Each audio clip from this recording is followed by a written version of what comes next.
Hi, today is January 7th, 2026, and here are my poems for the day. The first one is poem number 35 for the year, Glass of Orange Juice Revisited.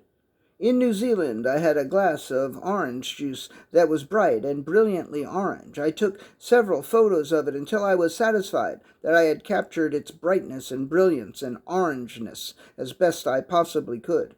Later I wrote a poem about it, and in between I drank the orange juice, and it was as if that brightness and brilliance and orangeness was now inside of me, and I was glowing like a sun.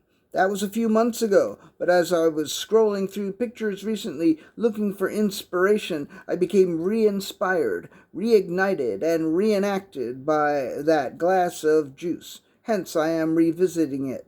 I hope you enjoyed my revisit. I certainly did. Poem number 36, The Necessity of Delusion. They create the conditions for cataclysm and spread disinformation to convince as many of us as possible that there is no better alternative than suicide, so they won't even have to bother exterminating us, so that we will do their dirty work for them. We will give up and die and cede the planet to them. On the other hand, kittens are cute, and so are bunnies, and some of those memes are hilarious, as are some comedians, and there is delicious food and some very good movies. Last year was a great year for movies, and we still have Rembrandt and Da Vinci and Shakespeare and Jane Austen. There is still a big and beautiful world to distract ourselves from the hopelessness. So even if things are as bad as they seem, or worse, it is still possible for things to seem much better than they are. Poem number 37, Days of Desire. She wanted to swim from Wednesday to Saturday and arrive at the brunch place before the specials were all gone. She wanted to walk from Thursday to Monday and talk to strangers she met on the way. She wanted to sing from Sunday to Friday, composing a masterpiece if she sang along. She wanted to work only on Tuesdays, but to earn a fat bonus and overtime pay. Poem number 38, Unafraid.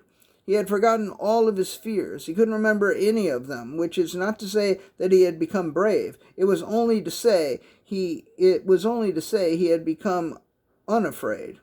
He walked into the most dangerous situations without an iota of trepidation. He was nearly killed a number of times, but he still kept taking risks and behaved in a most foolhardy manner. Perhaps someday he will remember his fears and he will no longer put himself in harm's way. But unless and until that happens, I'm going to be afraid for him because he's not afraid for himself, and someone has to be. And the last poem of the day, poem number 39, No Shits. She gave no shits about this thing or that shit over there. She doesn't care. She gave no shits about what tomorrow or next week will bring. She gives no shits about anything. Although the reasons for her disinterest are hard to discern, I almost admire her lack of any concern. She gives no shits about any other country and no shits about her own.